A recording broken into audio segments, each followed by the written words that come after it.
예, 할렐루야. 자, 예수님 부활하셨습니다. 우리 옆에 있는 분 우리 인사하겠습니다. 예수님께서 다시 사셨습니다. 예수님께서 다시 사셨습니다. 예, 부활의 아침, 여러분들이 마음을 열고 하나님 앞에 감사하며 기쁨 가운데 구원하신 주님을 노래했으면 좋겠습니다. 다 같이 묵상기도 하시면서 하나님 앞에 나아갑니다.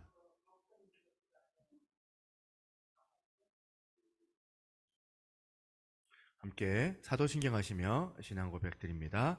전능하사 천지를 만드신 하나님 아버지를 내가 믿사오며 그 외아들 우리 주 예수 그리스도를 믿사오니 이는 성령으로 잉태하사 동정녀 마리아에게 나시고 본디오 빌라도에게 고난을 받으사 십자가에 못 박혀 죽으시고 장사한 지 사흘 만에 죽은 자 가운데서 다시 살아나시며 하늘에 오르사 전능하신 하나님 우편에 앉아 계시다가 저리로서 산자와 죽은 자를 심판하러 오시리라.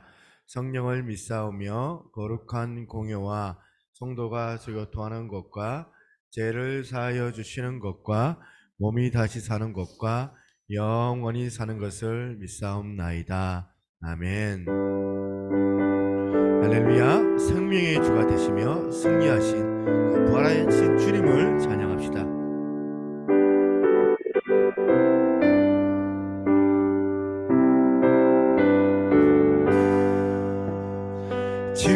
즐겁도다 이날 세세의 할말 사망 권세 깨고 하늘이 열려 죽은 자가 다시 살아나와서 생명의 주 예수 찬송하도다. 즐겁도다 이날 세세의 할말 사망 권세 깨고 승리하셨네. 부활하신 주님 나타나시니 천지 만물 모두 새 옷 입었네. 주만 바라고 잎이 우거져 승리하신 주를 찬송하도다. 즐겁도다 이날 세세의 할말 사망 권세 깨고 승리하셨네. 생명의 주 예수 죽음 이기고 무덤 문을 열고 살아나셨네. 주의 말씀대로 이루어져서 사흘 만에 다시 살아나셨네. 즐겁도다 이날 세세의 할말 사망 권세 깨고 승리하셨. 즐겁도다 후렴 즐겁도다 이날 세세의 할말 사망 권세 깨고 승리하셨네. 할렐루야. 아멘. 부활하신 영광 가운데 오신 우리 예수님을 이 시간 찬양합니다. 우리 하나님 앞에 영광의 박수 하겠습니다. 아멘. 3일 만에 다시 살아나셔서 열방의 소망이 되신 예수님, 죽음에서 생명을 인도하신 하나님께 감사하며 주께 나가도록 하겠습니다.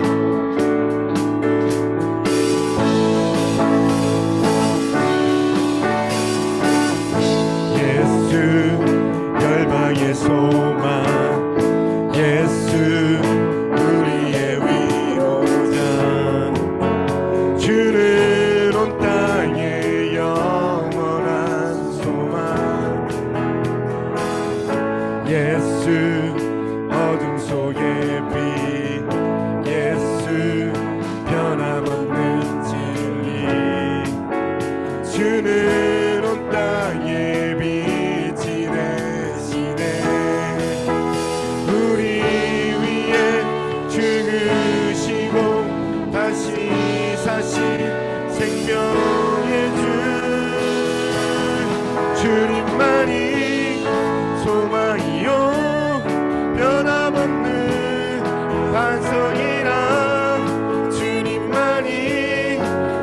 세상을 비추시네. 죽음에서 부활하신 우리 구주 또 평강의 왕 주를 믿는 모든 자의 소망 되신 주를 믿네.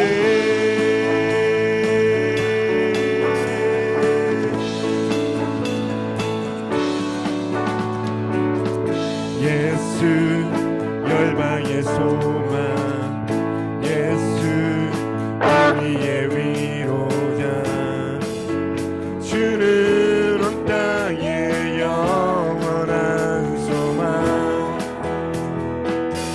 예수 어둠 속의 빛 예수 변함없는 진리 주는 온 땅에 빛이 되시네. 우리 위에 죽으시고 다시 사신 생명 우리 위에 죽으시고 다시 사신 생명의 주 주님만이 소망이요 변함없는 반석이라 주님만이 온 세상을 비추시네. 또 죽음에서 부활하신 우리 구주 평강의 왕 주를 믿는 모든 자의 소망 되신 주를 믿는. 다시 한번 예수 열방의 소망 함께 고백하도록 하겠습니다. 예수 열방의 소망 예수 우리의 위로자 주는 온 땅에 영원한 소망. 아멘. 예수 어둠 속의 빛 예수 변함없는 진리 주는 온 땅에 빛이 되시네. 우리 위에 죽으시고 다시 사신 우리 위에 죽으시고 다시 한번 우리 위에 생명의 주 우리 위에 죽으시고 다시 한번 우리 위에 죽으신 생명의 주 우리 위에 죽으시고 다시 사신 생명의 주 주님만이 소망이요 변함없는 반석이라 주님만이 온 세상을 비추시네. 또 죽음에서 부활하신 우리 구주 평강의 왕 주를 믿는 모든 자의 소망 되신 주를 믿네. 주님만이 소망이요 변함없는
주께서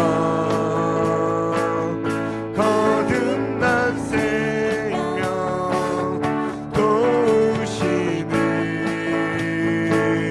주의 사랑 참 기쁨과 확신 가지고 예수님의 도심을 믿으며 살리 살아계신 주 나의 참된 소망 걱정되지 전혀 없네 사랑의 주를 갈비는 내 모든 삶의 기쁨은 충만하네 그 언젠가 주 뵐 때까지 주를 위해 싸우리라 승리의 길 멀고 험해도 주님께서 나의 앞길 짚어주시리 살아계신 주 나의 참된 소망 걱정되시 전혀 없네 사랑의 주를 갈기는 동안이 내 모든 삶의 기쁨은 충만하네 살아계신 주님을 살아계신 주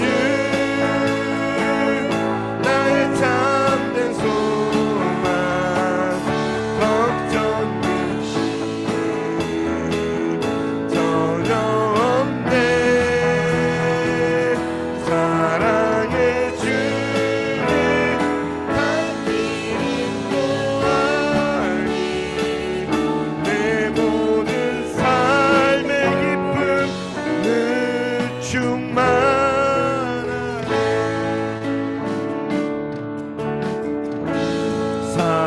살아계신 주 나의 참된 소망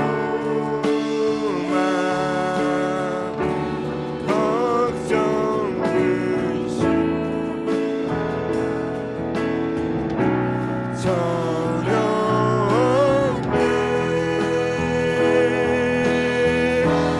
사랑의 주 내가 알기는 아니 내 모든 삶의 기쁨은 충만한 살아계신 주님을 찬양합니다 살아계신 주 나의 참된 소망 걱정되시 전혀 없네 사랑의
홀로 찬양 받으소서. 모든 이름 위에 뛰어난 그 이름, 온 땅과 하늘이 다 찬양해. 겸손하게 우리 무릎 꿇고 이름 앞에 영광 돌리세. 모두 절하세. 독생자 예수 주님께 찬양 드리니 모든 영광과 존귀와 능력 받으소서. 받으소서. 영광과 존귀와 능력 받으소서. 받으소서. 그리스도 살아계신 하나님, 주님 큰 영광 받으소서. 홀로 찬양 받으소서.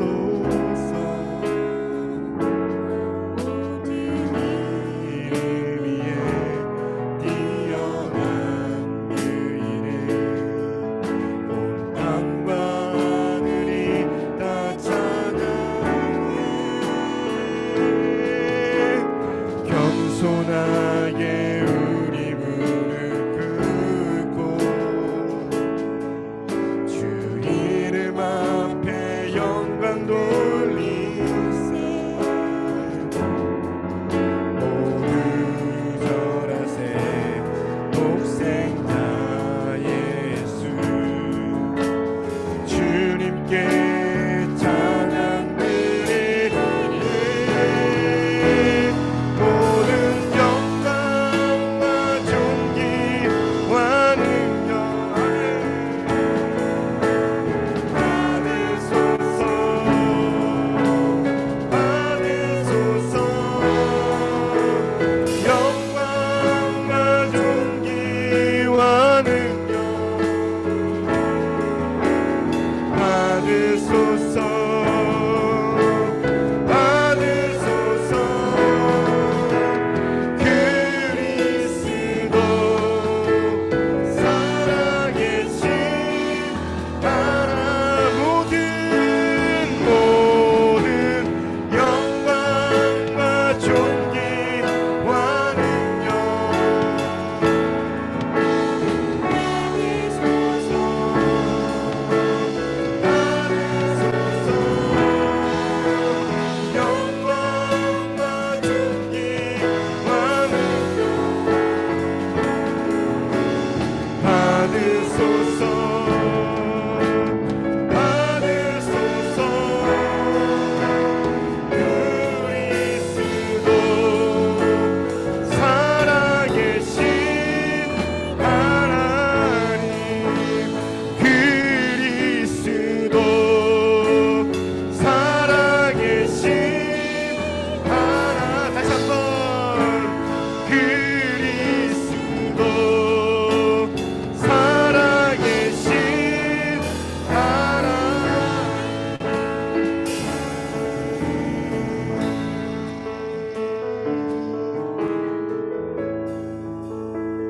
함께 합심해서 기도하기를 원합니다.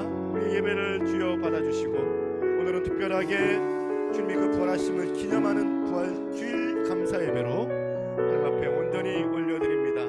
하나님, 우리에게 부활의 소망을 주시고자 아버지 2000년 전 이 땅 가운데 십자가에 달리셨지만 다시 3일 만에 부활하셔서 우리를 주님처럼 살리시고자 부활하신 그 주님의 일들을 우리가 목도하며 우리가 하나님 앞에 구원의 그 기쁨, 구원의 그 감사로 전심으로 나갈 수 있게 도와달라고 오늘 우리 예배를 방해하는 어둠의 권세가 떠나가게 하시고 우리 안에 있는 모든 인간의 어떤 습관과 또한 하나님 앞에 불순종했던 그 마음들을 십자가 아래로 내려놓고 아버지 전심으로 주의 은혜를 간절히 간구할 때에 우리 삶 가운데 하나님께서 주시는 놀라운 구원의 변화가 아버지 우리 삶 가운데 주어지게 도와달라고 함께 합심하여 우리 기도자 나올 때까지 기도하며 나가도록 하겠습니다. 하나님 아버지 감사합니다. 예배합니다. 주님을 온전히 높여드립니다. 주께서 많은 영광 가운데 은혜로 함께하여 주옵소서.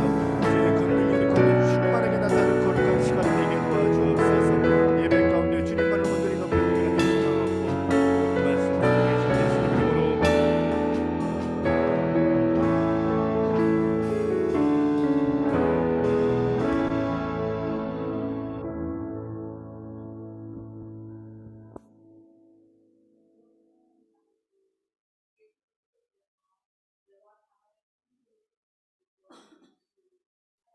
예수님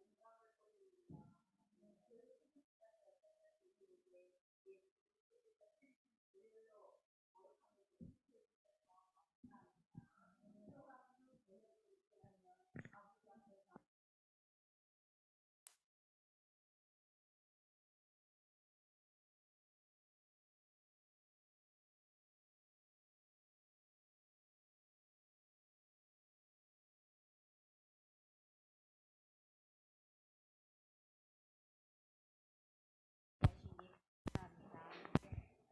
그러나 긍휼의 주님, 주님 끝까지 따르겠다던 베드로도 위험 앞에서 주님을 3번이나 부인하였던 것이 마치 우리의 모습인 듯합니다. 진리의 말씀 앞에서는 아멘, 아멘이라고 화답하지만 정작 그 어떠한 순간이 오면 참지 못하고 화내며 거짓말하고 남을 탓하는 우리들의 모습을 주님 용서하여 주시옵소서. 주님은 겸손과 섬김으로 본을 보이셨는데 저희들은 낮아짐보다는 높아짐으로 나를 드러내고자 했던 우리의 어리석음과 교만을 용서하여 주시옵소서.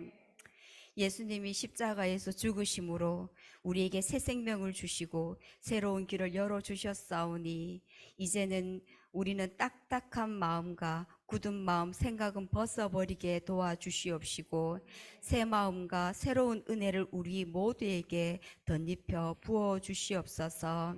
그리하여 하나님을 사랑하고 이웃을 사랑하며 또한 부활의 증인으로 살아가는 우리 모두가 되게 성령 하나님 도와주시옵소서. 주님의 핏값으로 세운 우리 새노래교회를 사랑하시고 새 예배당을 허락하여 주셔서 감사합니다. 새 예배당과 다음 세대와 교회가 감당해야 할 비전을 위해 함께 기도하게 하신 주님, 모든 기도의 제목들이 주 안에서 은혜 가운데 다 응답받게 도와주시옵소서. 기름 부어 세우신 목사님께 영육간의 강건함을 허락하여 주옵시고 목사님의 사역 위에 기름 부어 주셔서 하나님의 나라를 세우는 귀한 사명을 감당하는 주의 종 되게 하옵소서. 모든 것 감사드리옵고 부활의 천절매가 되시고 우리에게 산소망이 되시는 예수님 이름으로 기도드립니다.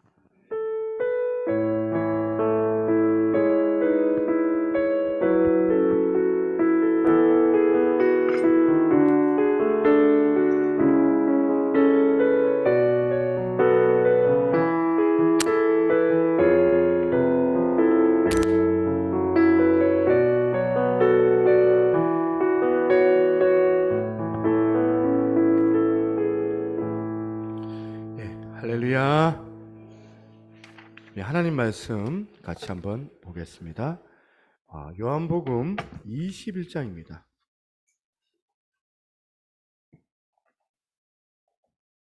요한복음 21장 1절부터 7절까지 말씀만 봅니다. 요한복음 21장 7절부터 1절까지 말씀. 제가 한 절, 여러분들이 한 절 해서 교독을 해보겠습니다.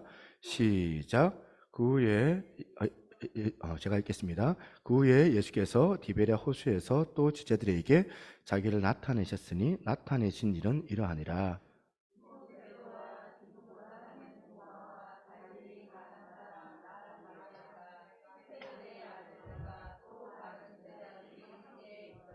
시몬 베드로가 나는 물고기 잡으러 가노라 하니 그들이 우리도 함께 가겠다 하고 나가서 배에 올랐으나 그날 밤에 아무것도 잡지 못하였더니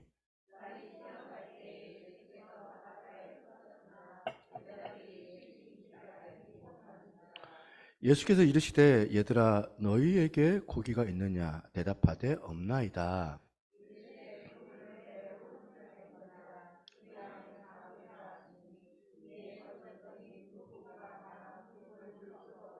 같이 예수께서 사랑하시는 그 제자가 베드로에게 이르되 주님이시라 하니 시몬 베드로가 벗고 있다가 주님이라 하는 말을 듣고 겉옷을 두른 후에 바다로 뛰어내리더라. 아멘. 네, 오늘 주보에 보시면 제목을 제가 잘못 기재를 했습니다. 제목은 당신 없는 인생은 빈 그물이오니 라는 제목입니다. 정신과 의사께서 쓰셨던 책이 하나 있습니다. 이름하여 사모님 우울증이라는 제목의 책입니다. 이거는 뭐 교회 사모님 얘기하는 게 아니고요. 왜 이렇게 정신과 의사가 이런 책 제목을 정했는가 보니까 앞부분 이 프롤로그를 보면 금방 이해할 수 있습니다. 저자가 이렇게 기술을 합니다. 겉으로 보면 화려한 옷에 명품 핸드백을 들고 다니며 남부러울 것 없이 사는 여성도 속 깊은 이야기를 듣다 보면 대부분 나는 우울합니다 라는 고백 아닌 고백을 합니다. 그러면서 이 우울증에 관련된 신달자 시인의 글을 그 책에서 소개를 하거든요. 이렇게 나와요. 호화 저택에서 고급 음식과 포도주 잔을 들고 있는 사람도, 내일 세계여행을 가기 위해 짐을 꾸리고 있는 사람도, 세상의 권력을 쥐고 호령하며 고급차의 뒷자리에 등을 기대고 있는 사람도, 백화점에서 한 달 생활비를 잊은 채 마구 물건을 고르고 있는 여자도 모두 우리와 같이 우울증으로 마음을 앓고 있는 사람들입니다. 대부분 우리와 다를 바 없거나 조금은 다르지만 비슷비슷한 사람들이라는 점에서 우리는 우울을 병으로 생각하지 맙시다. 제목이 왜 사모님 우울증이라는지를 짐작이 좀 가겠죠. 잘 사는 사람이나 못 사는 사람이나 높은 지위에 있는 사람이나 저희 같은 평범한 사람이나 인생은 누구나 다 예외 없이 다 우울하다는 거 아닙니까? 이게 이제 정신과 의사의 진단이에요. 그러면 왜 우리 인생은 너나 할 것 없이 이렇게 우울해야만 하는가? 왜 우리는 날마다 이렇게 마음이 아파야만 하는 거냐? 그럴 때 그 저자가 처방 두 가지, 그 이유 두 가지를 설명을 하거든요. 왜 우리가 인생 살다 보면 날마다 이렇게 우울해야 하냐면, 첫 번째는 다른 사람이 내 마음을 몰라주기 때문에. 그런가 하면 두 번째, 그 정신과 의사가 진단하긴 하는 거예요. 마음이 이렇게 아픈 이유를 모른다는 겁니다. 왜 아픈지를 모르는 거예요. 왜 마음이 아프고 우울한지 그 이유를 도저히 알 수가 없다는 거예요. 아마도 많은 사람들을 이 의사께서 환자들을 상담하고 또 임상을 지켜보면서 그분이 내렸던 결론이니까 아마 그 분석이 맞을 것 같아요. 저는 이 두 가지 진단을 보면서 원죄가 생각이 났습니다. 원죄를 가진 인간이 생각이 난 거예요. 원죄 하면 떠오르는 게 여러분 뭐예요? 그림이 선악과. 하나님께서 에덴 동산을 만드시고 그리고 그곳에 선악과를 주시면서 그 동산 중앙에 아담과 하와에게 모든 것을 다 누릴 수 있도록 그 권한을 부여해 주셨는데 딱 하나, 동산 중앙에 있는 그 나무, 선악과는 그 건들지 마라. 그렇게 명령을 하셨는데 근데 그만 아담과 하와가 유혹에 빠져가지고 선악과를 따먹게 되는데 이걸 신학적 용어로 원죄라고 이야기합니다. 로마서 5장 12절에도 보니까 그러므로 한 사람으로 할 때 한 사람은 아담이죠. 한 사람으로 말미암아 죄가 세상에 들어오고 죄로 말미암아 사망이 들어왔느니 이와 같이 모든 사람이 죄를 지었으므로 사망이 모든 사람에게 이르니라. 이 원죄가 결국에는 인간의 그 비극이 그 원죄로 말미암아 초래되었다. 그 말씀 아닙니까? 근데 어떤 분들은요, 이런 부분에서 의문을 갖고 있는 거예요. 왜 하나님 선악과를 따먹지 말라 그러셨을까? 또 그것을 따먹으면 안 된다고 너무나도 중요한 나무라면 좀 구석에 좀 감추어 놓든지, 구석은 잘 안 보이니까 거기에 놔두면은 사람이 못 보니까 유혹을 안 받을 텐데, 못 느끼게 될 텐데 왜 하필 동산 중앙에 둬가지고 오며 가며 유혹을 느끼도록 만들도록 하필 왜 그걸 거기다 뒀느냐. 또 선악과가 뭐길래 그거 좀 따먹었다고 인간이 이렇게까지 죽음을 당하고 고통을 겪고 이런 상황으로 몰고 가게 하시느냐. 또 이런 질문도 있어요. 아담은 자기가 한 짓이 있어서 뭐 자기가 대가를 치러야죠. 형벌을 받아야죠. 아담은. 근데 우리는 선악과를 따먹은 적도 없는데 왜 우리까지 그 죄가 이렇게 전가되어야만 하는가? 이런 질문들을 많이 하세요. 사람들이. 아이들이 그런 질문을 하거든요. 여러분, 선악과 문제는 딱 한마디로 설명을 하자면 하나님의 주권과 관계되어져 있는 문제거든요. 주권. 제가 예를 들어서 한번 설명을 해드리게 보겠습니다. 신앙심 깊은 집사님 한 분이 발령이 난 거예요. 해외로. 해외 지사로 발령이 나가지고 이제 3년 동안 해외로 나갈 수밖에 없게 된 거예요. 그러니까 가지고 있었던 집, 이걸 어떻게 해야 되나, 전세를 놔까 이렇게 막 고민을 하다가 불쑥 떠올랐던 게 뭐냐면 자기가 잘 알고 있는 노총각 후배가 한 명이 생각이 난 거예요. 그래서 그 친구가 장가도 못 가고 그냥 초란 집에서 그냥 살고 있는 것을 알고 있으니까 그 친구를 불러온 거예요. 불러가지고 3년 동안 내가 지금 이제 외국에 나가니까 자기 집을 비우는 동안 그 후배에게 부탁을 한 거예요. 그냥 우리 집 와서 지내면 참 좋겠다. 그냥 우리 집 와가지고 그냥 자유롭게 살아라. 노총각 후배한테 호의를 베풉니다. 자네 우리 집에 와서 지내게. 우리 집에 있는 모든 집에 있는 물건, 음식, 또 내 옷 전부 자네가 마음대로 써도 되니까 내가 허락할게. 아무 걱정하지 말고 3년 동안 내 집에서 그냥 내 집이라고 생각을 하고 그냥 그렇게 살아라. 그러면서 부연으로 한마디 한 게 뭐냐면, 단 식탁에 서류 가방이 하나 있는데 이거는 건들면 안 된다. 그거는 007 가방처럼 잠금 장치가 되어진 서류 가방 안에 뭐가 있냐면 집 문서, 집 계약서, 인감 도장 이런 거 탁 넣어놓고 잠금 장치를 딱 하고 책상 위에 딱 올려놓고 미국으로 떠난 거예요. 후배가, 그 고마운 이 선배가 허락을 했으니까 이제 뭐 자유롭게 자기 집처럼 3년 동안 모든 것을 이제 마음대로 써도 될 정도로 그렇게 사는데, 딱 한 가지 뭐만 하면 안 돼요? 서류 가방 건들면 안 돼요. 그런데 이 후배가요, 오며 가며 책상 위에 올려져 있는 그 서류 가방을 볼 때마다 무슨 생각이 나는 겁니까? 문득 마치 내 집처럼 막 내 집이다 생각을 하고 그렇게 살다가 서류 가방만 보면 그거 볼 때마다 이거는 내 집이 아니지. 이거는 나한테 호의를 베풀어준 그 선배의 집인데 이거 내 거 아니지. 선배 거지. 그 선배가 나한테 이거 위임해 준 건데 이 집을. 참 고마운 선배네. 이 생각하면서 서류 가방을 보면서 오고 가고 하는 거예요. 그런데 어느 날 이 후배가 아주 악한 마음이 생겨가지고 잠금 장치가 되어져 있는 이 서류 가방을 부숴버리고 거기에 있는 인감 도장하고 집서류 문서를 들고 도망을 가버린 거예요. 여러분, 아담이 따먹은 선악과가 서류 가방이에요. 왜 그게 동산 중앙에 있어야 되냐고요? 왜 한 기퉁이에 있으면 안 되냐고요? 아담과 하와가 하나님의 그 풍성한 은혜가 이제 주어지는 이 에덴 동산에서 나 마음껏 누리면서 막 살아갈 때 그거 잊어먹거든요. 망각할 때마다 뭘 보는 거예요? 아침마다 선악과를 보는 거예요. 그러면서 이거 내 거 아니지. 나는 피조물이야. 난 창조주가 아니야. 하나님 따로 계시지. 하나님 이거 내게 위임해 주셨는데. 그러면서 주야로 선악과 보면서 하나님의 하나님이심을 인정하는 거거든. 그리고 나는 하는 통치 아래에 놓여 있는 자야. 자기 신분을 확인하면서 그렇게 사는 겁니다. 그 장치가 뭐라고요? 선악과라는 거예요.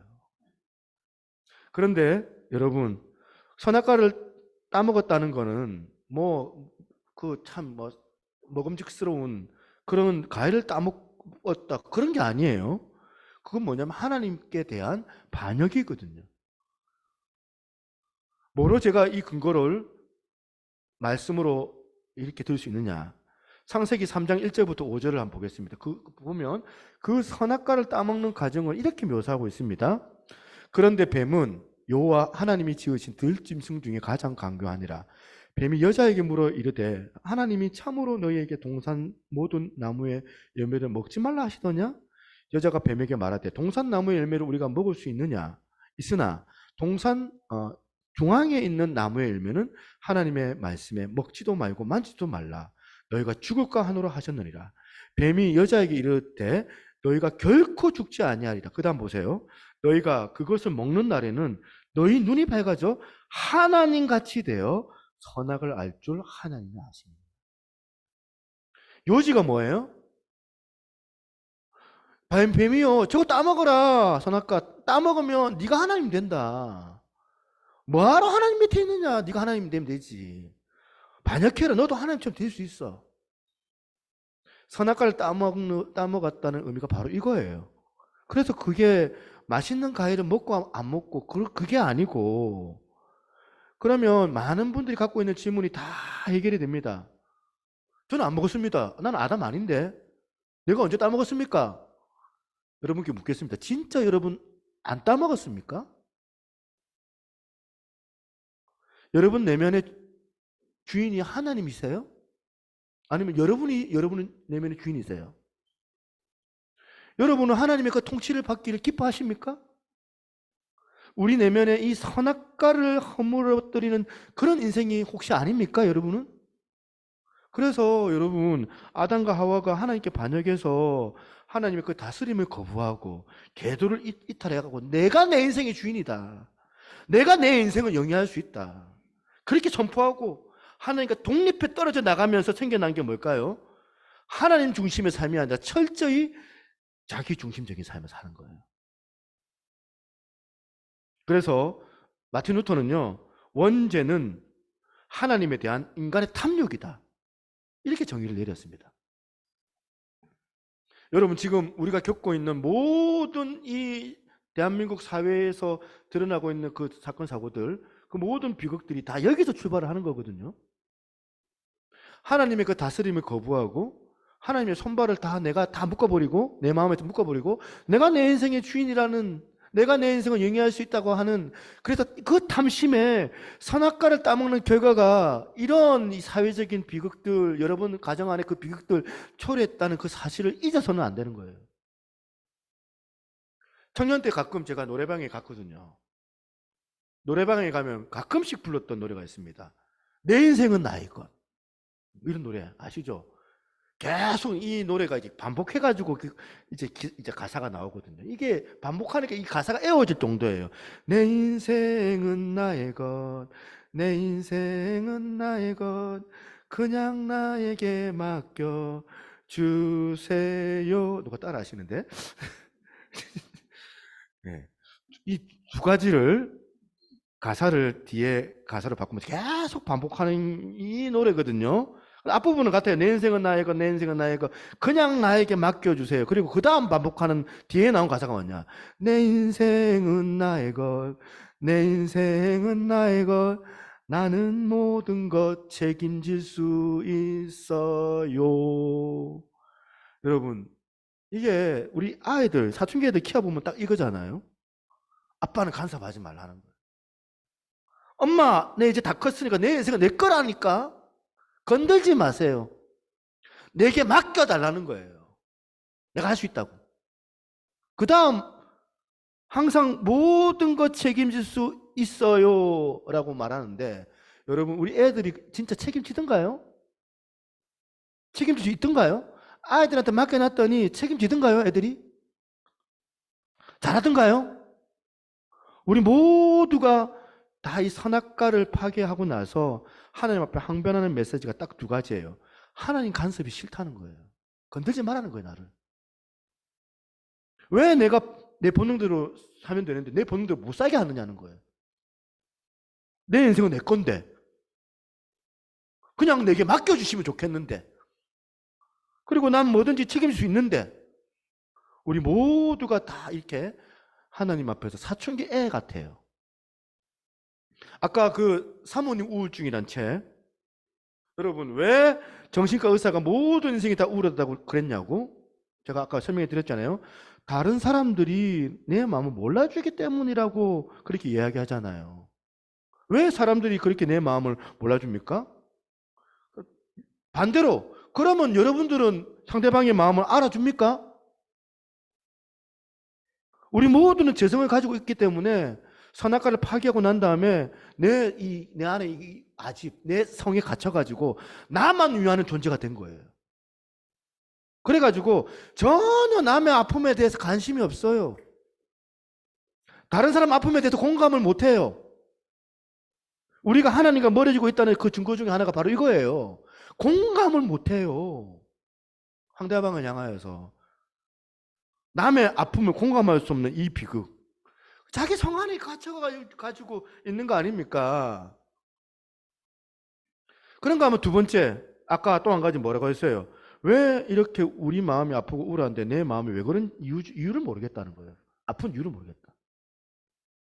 왜 알 수 없을까요? 문제는 영적인 문제이기 때문에 그래요. 육적으로는 금방 우리가 알 수 있죠. 아, 뭐 제 애가 이번에 가출해가지고 내 마음이 아프구나.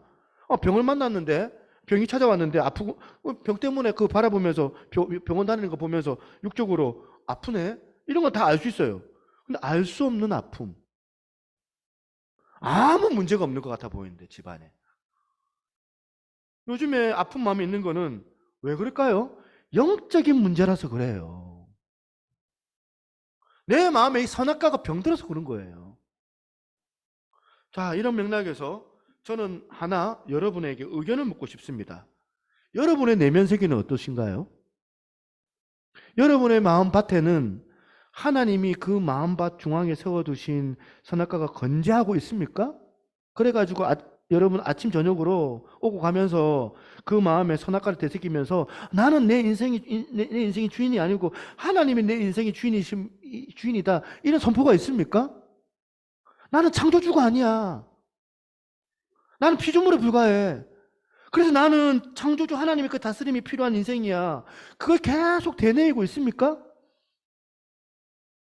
오늘 우리에게 치명적인 문제가 뭡니까? 하나님 없어도 된다는 거예요.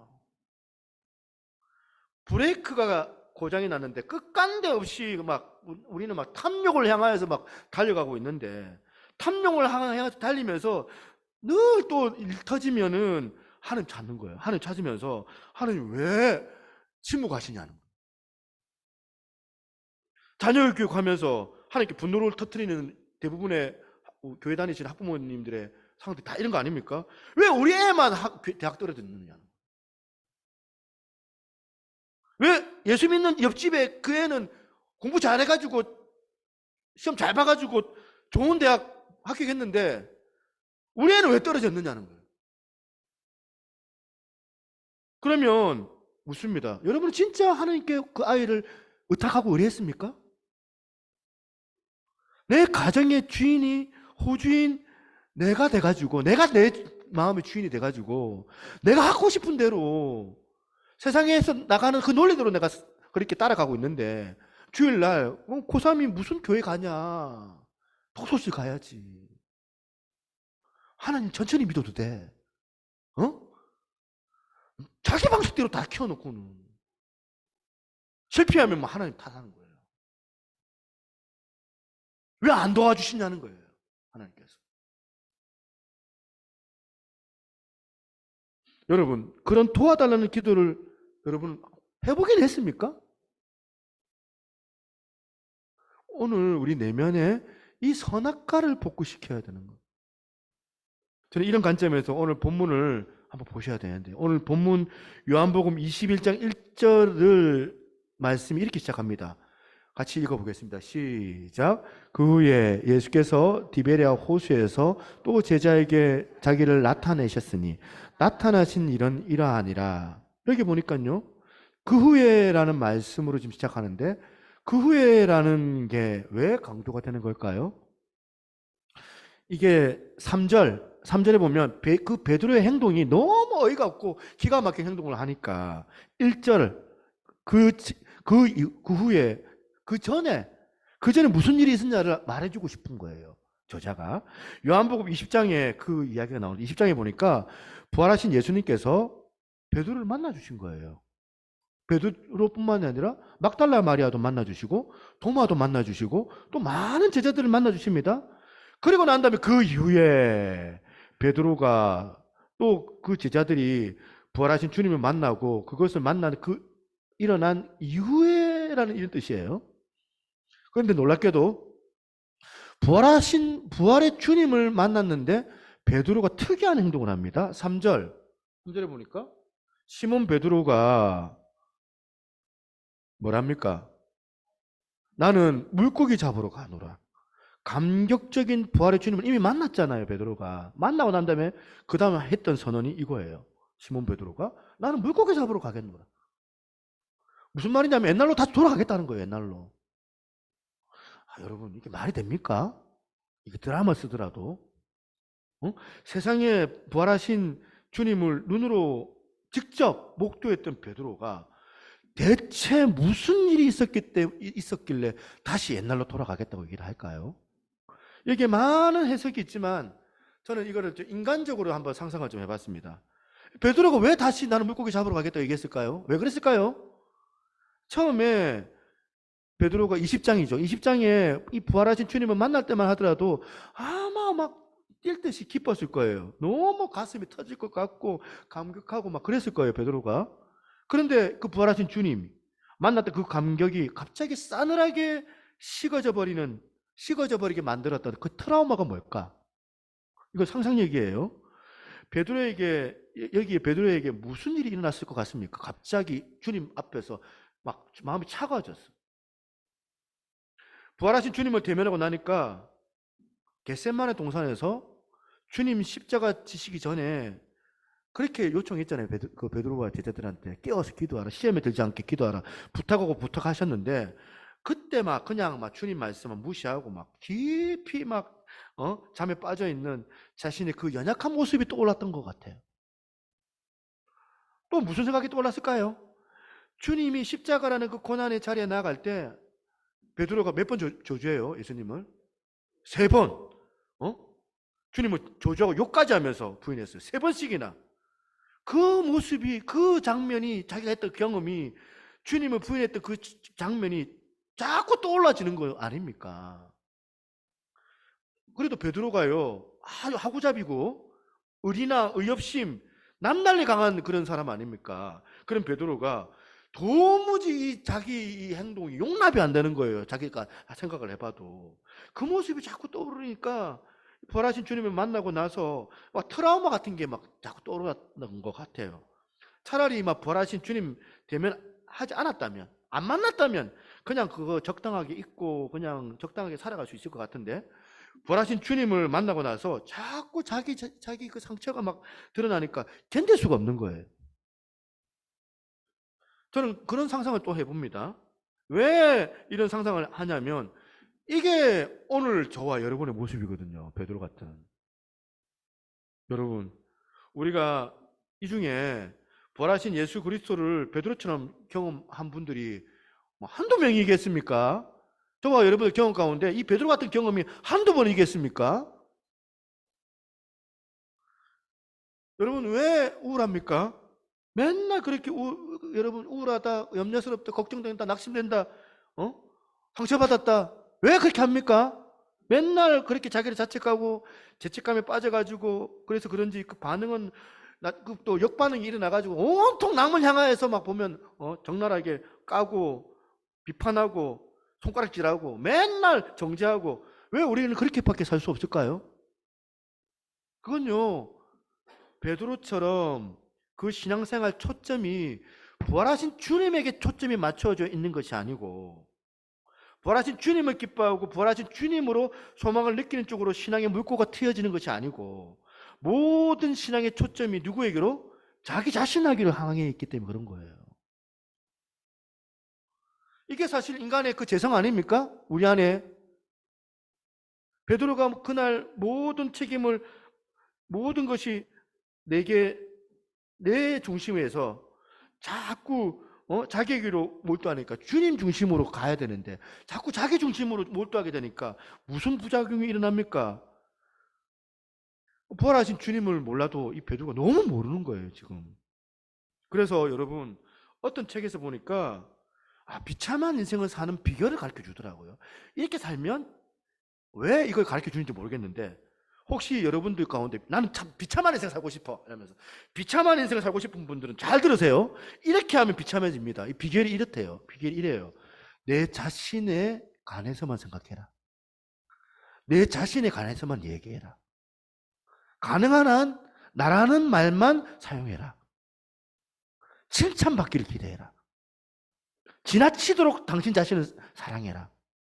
철저히 이기적인 사람이 되라. 비참한 인생을 살 수 있대요. 그렇게 하면 여러분, 우리가 이 우울한 인생, 초라한 인생, 비참한 인생이 된대요. 여러분, 이거 이대로 따라갈 필요가 없잖아요. 이미 그렇게 살고 계시는 거 아닙니까, 우리가?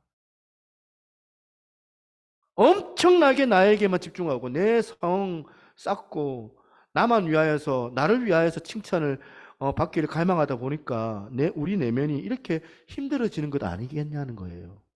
그래서 적어도 오늘 이 베드로처럼 살지 말자, 이런 얘기를 드리고 싶은 거예요. 그러나 베드로가 연약한 자기 모습, 그것에 관해서 주목하지 않고, 자기가 했던 그 과거에 연연하지 않고, 그리고 주님을 향하여서, 부활하신 주님 만났더라면 주님의 그 속성에 집중하고 주님의 그 성품에 주목을 하고, 그렇게 했다면 베드로가 어처구니 없이 다시 옛날로 돌아가는 이런 실족은 피할 수 있었을 거라는 거예요. 5절, 베드로를 만나시는 주님의 모습 한번 보세요. 예수께서 이르시되 얘들아 너희에게 고기가 있느냐 대답하되 없나이다. 제가 여기서 주목하는 건 뭐냐면 이 애들이라는 거예요. 얘들아. 얘들아라는 이 원어는 파이디온 아시죠? 파이디아라는 이 단어인데, 이 단어는 제가 자료를 보니까 그 당시 가정에서 흔히 쓸 수 있는 그런 용어래요. 아버지가 제가 우리 딸한테 파이디야, 얘야, 일상 용어예요. 또 형이 동생한테 파이디야. 주님이 지금 제자들한테 이 단어를 지금 쓰고 계세요. 제가 이 단어에 왜 감동을 느끼냐면, 바로 앞에 요한복음 20장에 예수님께서 도마도 만나주시고, 그 앞에 베드로도 만나주시고, 그 앞에 막달라 마리아도 만나주실 때, 이때 파이디아라는 단어 안 썼어요. 그런데 왜 갑자기 이 시점에서 이 단어를 쓰실까요?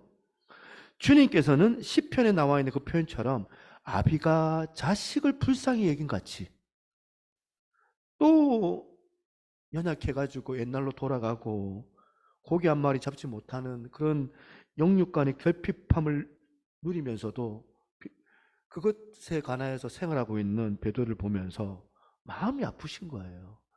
제자들을 보면서 마음이 아프고, 내가 너희들 만나는 거 이거 야단치려고 책망하려고 왜 그따위로 사냐고 두들겨 패러 온 게 아니고 너희들 눈물 닦아주러 왔다. 이게 파이디야, 얘들아. 그리고 나서 그 다음에 8절에 한번 보시면, 다른 제자들은 육지에서 거리가 불과 한 50칸쯤 되므로 작은 배를 타고 물고기 든 그물을 끌고 와서, 9절 보겠습니다. 9절에 보니까 육지에 올라와서 숯불이 있는데 그 위에 생선이 놓였고 떡도 있더라. 숯불, 헬라어로는 안뜨악티칸이라는 단어래요. 숯불. 근데 이 단어가 성경에 딱 두 군데 등장합니다. 첫 번째는 오늘 본문에, 방금 이 본문에서 숯불로 등장을 해요. 또 하나는 뭐냐면 요한복음 18장 18절에 나와 있어요. 한번 보세요. 18절 보시니까, 그때가 추운 거로 종과 아랫 사람들이 불을 서서 쬐니 베드로도 함께 서서 쬐더라. 이 배경 아세요? 지금 베드로가 지금 심판대 앞에 있는 예수님 앞에 그걸 바라보면서 그 추워 있을 때 그 소녀가 막 물어볼 때 자꾸 자기를 부인하는 그 장면이거든요. 그때 베드로가 추워가지고 숯불에 막 불을 떼고 있는데 주님을 부인하는 그 전의 배경이 지금 이렇게 기록이 되어졌는데 여기 나오는 불이 또 원어로 안뜨악티칸이에요. 불. 왜 저자 사도 요한이 이것을 기록을 했을까? 짐작하시겠죠? 요한복음을 기록했던 저자 요한이 왜 지금 안뜨악티칸의 단어를 가지고 요한복음 21장에 베드로를 만나주신 주님을 왜 저렇게 기록을 하실까? 왜 그랬을까? 지금 사도 요한이 가지고 있는 초점이 뭡니까? 주님께서 잡히셨던 밤에 베드로가 자기를 치명적으로 그 배신했던 부인했던 그 장면을 떠오르게 하시는 거예요. 숯불로.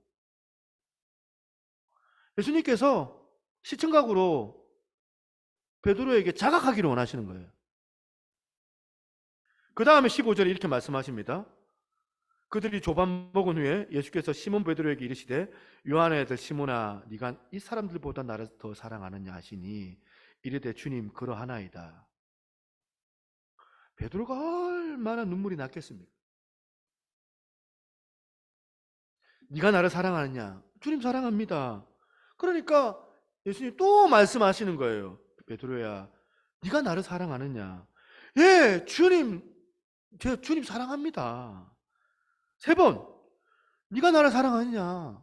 3번 부인했던 그 십자가상을 떠올려 주시면서 하나씩 용서해 주시고 치유해 주시는 우리 주님. 제가 이 장면을 묵상하다 보니까 만약에 내가 베드로였다면 이렇게 대답을 했을 것 같아요. 주님, 지금도 주님 사랑하는데요. 제가 주님을 부인하는 그 순간에도 제가 주님을 사랑하지 않아서 부인하고 사랑하지 않아서 배신한 게 아니고요. 제가 약해서 그랬습니다. 약해서. 내가 약해가지고 주님을 부인했지만 주님을 부인하는 그 순간에도 저는 주님 사랑하고 있었습니다. 저는 목사인데 참 죄를 많이 지었습니다. 마음으로 짓는 제 행위를 내가 들키지 않는, 가족들한테 들키지 않는 죄도 많고요. 하나님, 목사로서 저는 탐심이 많은 사람이고 목사로서 사람들을 분노하게 만들고 미워하고 다른 사람들한테 증오하고 그런 부끄러운 마음이 저 안에 있습니다. 이 순간 제가 주님께 고백합니다. 주님, 저 주님 사랑합니다. 주님 사랑하지 않아서가 아니고 약해서 그랬어요. 약해서. 주님 더 의지하기를 원합니다. 부활절을 맞아가지고 오늘 주님께서 여러분들에게 원하시는 게 이거거든요.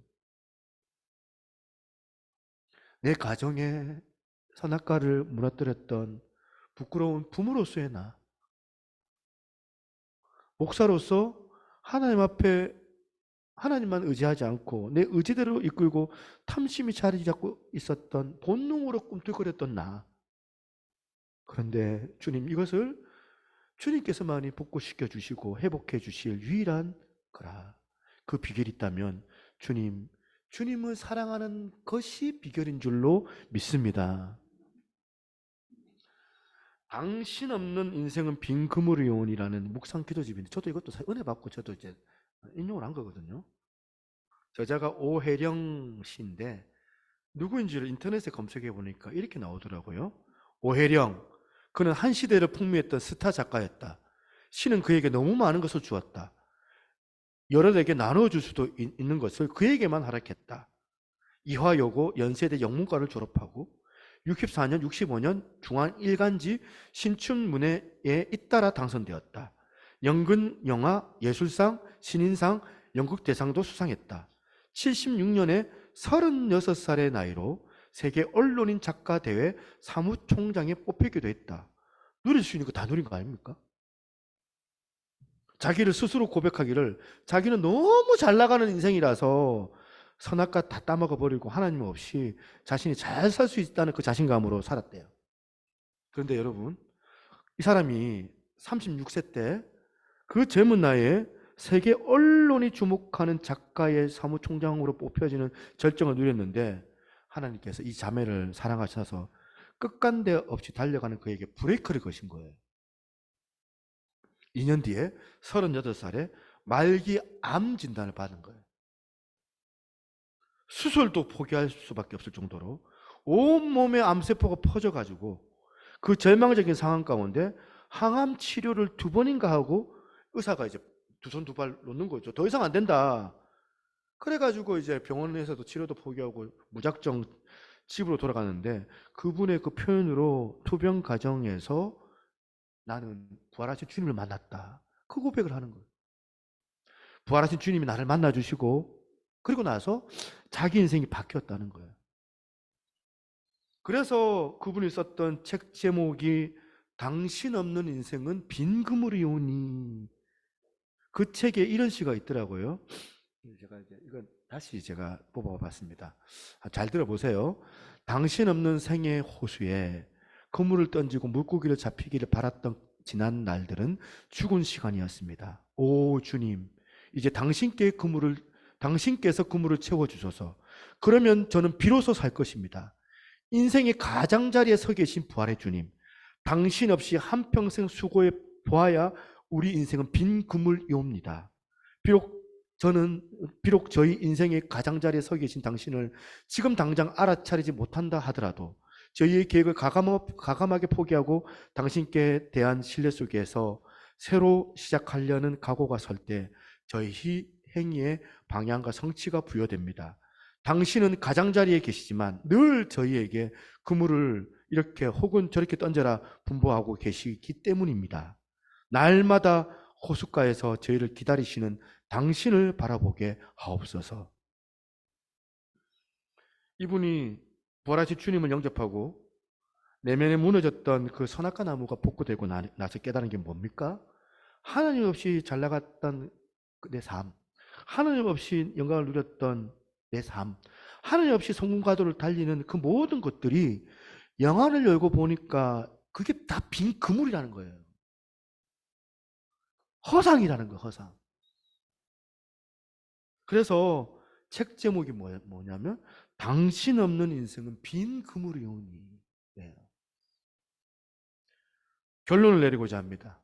저는 오늘 이 부활절, 이 오윤혜 씨가 그렇게 자각했던 것처럼 많은 오늘 그리스도인들이 하나님 없이 살려고 하는 그 성공, 하나님 없는 그 유명세, 하나님 없는 그 물질적인 풍요와 부여, 이걸 여러분들이 허상인 것을 깨닫고 이걸 다 허상인 것을 다 깨닫고 당신 없는 인생은 빈 그물이오니, 이런 자각이 여러분들 가운데 주어지기를 바랍니다.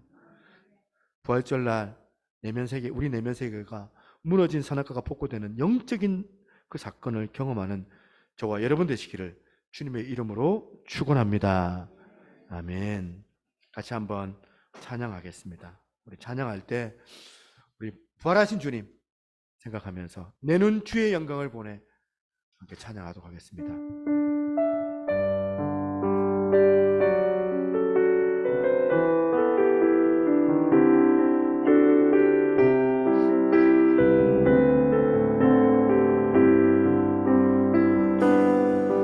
내 눈 주의 영광을 보내 우리 가운데 계신 주님, 그 빛난 영광 온 하늘 덮고 그 찬송 온 땅 가득해 내 눈 주의 영광을 보내 찬송 가운데 서신 주님의 얼굴은 온 세상 향하네 권능의 팔을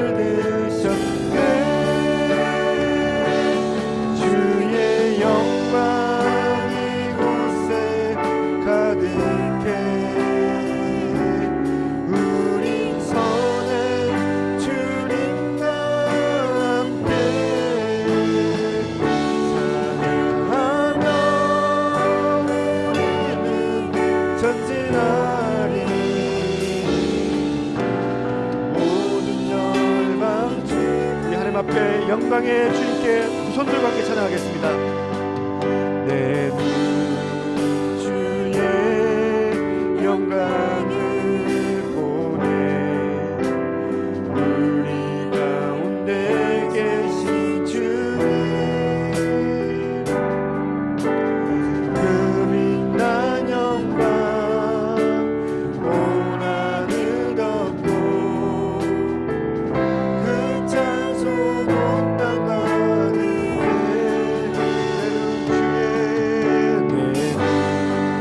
주의 영광을 보내 가운데 서신 주님의 얼굴은 온 세상 향하네 권능의 팔을 내셨네 주의 영광 이곳에 가득해 우리 손에 주님과 함께 찬양하며 우리는 전진하리 모든 열방 주볼 때 하늘 아버지 우릴 새롭게 하사 열방 중에서 주를 섬기게 하소서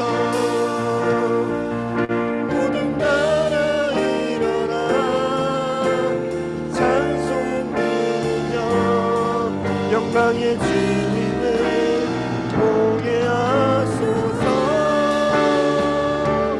주의 영광 이곳에 가득해 우리 손에 주님과 함께 찬양하며 우리는 전진하리 모든 열방 주를 다시 한번 보라신 주님의 영광 주의 영광 이곳에 가득해 우리 손에 주님과 함께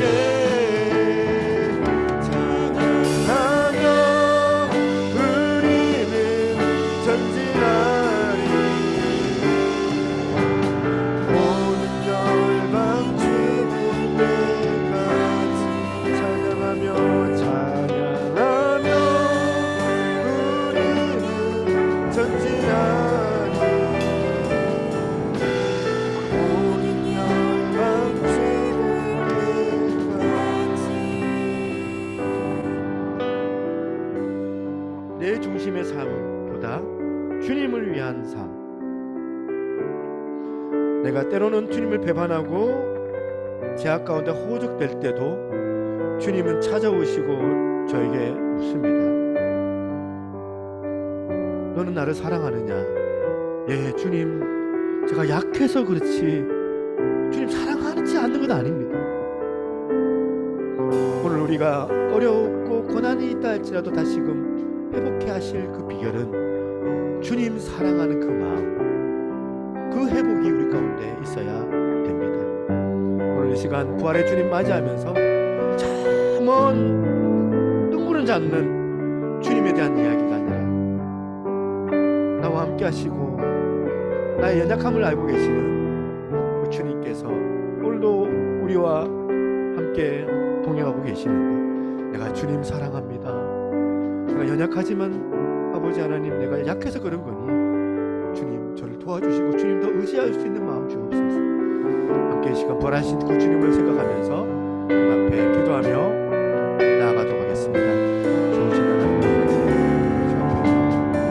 주님 사랑할 수 있는 그 마음 주님 허락하여 주시고 주님 사랑할 수 있는 그 마음 묵히하게 도와주시고 주님 사랑할 수 있는 그 마음 가지고 아버지 하나님 그것 또한 아버지 사람들의 말들과 또한 아버지 하나님 그것 또한 환경이 내가 주어진다 할지라도 때로는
부활하신 주님께서 우리를 만나 주셨습니다.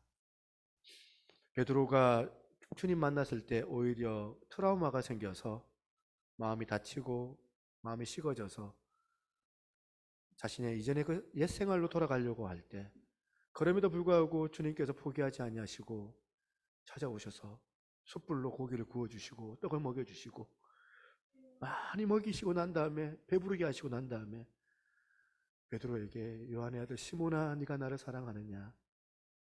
주여 그러하여다, 내 양을 먹여라. 다시 사명 주시고, 사명 주시기 전에 주님이 그 사랑을 확인하셨던 주님, 오늘 우리가 약해서 때로는 좌절하고 넘어지고 마음이 식어져서 예배 때 온전하게 예배를 드리지 못하고 다친 마음으로 귀를 닫고 말씀을 들을 때 눈을 감아버리고 나의 연약함, 내가 주님 사랑하지 않은 게 아닙니다. 주님 사랑합니다. 부활하신 이 부활의 주일, 오늘 주님 바라보며 더 주님 사랑할 수 있는 이 마음이 우리 모든 새누리교회 성도들에게 주어지게 하여 주시옵소서. 오늘 하나님, 연약하지만 다시금 기회 주시는 주님 때문에 다시 일어서려고 합니다. 한 주의 삶 가운데 이리 치고 저리 치고 사람들한테 말 때문에 상처를 받고, 그럼에도 불구하고 내가 주님 붙잡고 다시금 주님의 그 마음으로 내가 내 중심의 그 삶을 살아가는 것이 아니라 주님 더 의지하며 살아감을 통하여 이 상황들을 극복해낼 수 있도록 하나님께서 힘과 능력 저에게 허락하여 주시옵소서. 주께서 오늘도 우리의 예물을 받아주실 줄로 믿습니다. 주님, 오늘 마음을 다하여서 드리는 이 물질이 우리의 마음의 중심으로 드러나게 하시고, 이 예물을 통하여 정말 30배, 60배, 풍성한 100배의 삶으로 우리가 하나님의 삶을 얻어 누릴 수 있도록 하나님께서 은혜로 함께하여 주시옵소서. 코로나 이후에 도태되고 마음이 무너지고 예수님을 사랑하는 마음이 또한 사라져서 교회에 오지 못하고, 교회 오더라도 열심히 품지 못하는 저희들의 연약함을 주어 불쌍하게 여겨주시고, 지금 여기 보이지 않는 지체들 한 사람 한 사람 어디에 있든지 주님께서 사랑하여 주시기를 원합니다.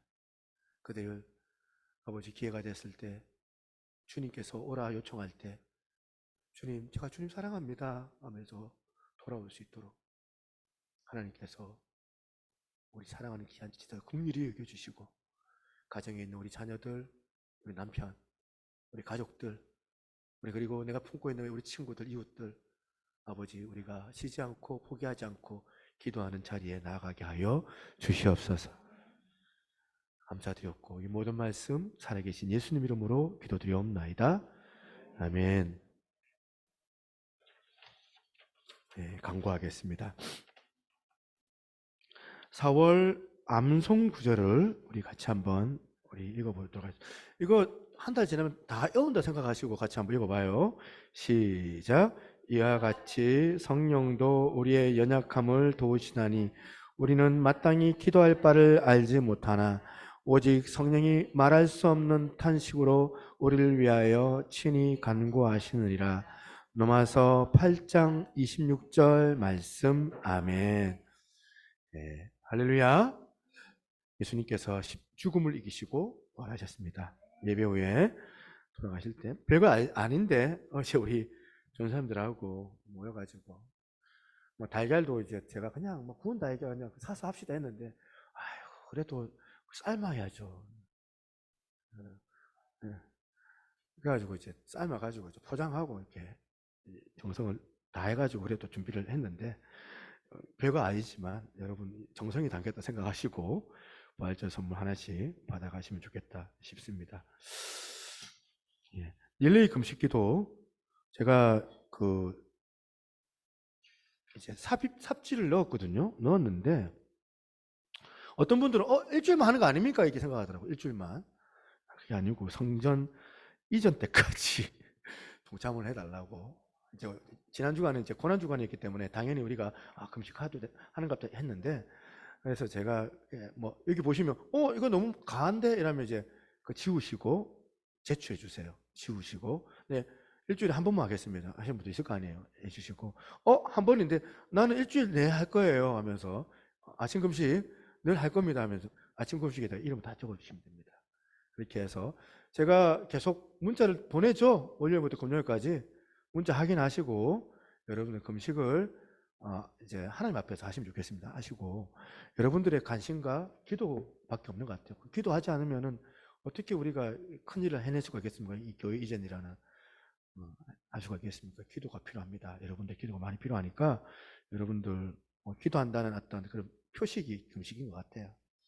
기도해 주시면서 같이 금식에 동참해 주시면 감사하겠습니다. 새 성전 인테리어가 진행 중에 있습니다. 많은 기도 바랍니다. 그리고 이름이 없는 분들 계시죠? 이름 적어주세요.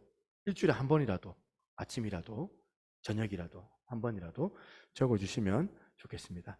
그러니까 다 참여하는 거잖아요. 예, 그렇게 하겠습니다. 자, 현 예배월 매매가 조속하게 이루어질 수 있도록 기도해 주시면 좋겠습니다. 예, 나머지 강구는 주보를 참조하겠습니다. 우리 다시 한번 인사하겠습니다. 예수님 부활하셨습니다. 예수님 부활하셨습니다. 아멘. 할렐루야. 우리 마지막 찬양하고 마치도록 하겠습니다. 주님 큰 영광 받으소서.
지금은 우리 주 예수 그리스도의 은혜와 아버지 하나님의 무한하신 사랑과 성령님의 감화 감동 교통하시는 역사가 이 부활 주일날 부활하신 주님께서 네가 나를 사랑하느냐 물을 때에 주여 그러하이다. 주께서 내가 주를 사랑하는지 아시나이다. 베드로의 그 고백을 우리의 삶 가운데 늘 염두에 두며 주님의 그 은혜 안에 거하기를 소망하는 우리 사랑하는 새누리교회 모든 성도들 머리 위에 이제로부터 영원토록 항상 함께 있을지어다. 아멘.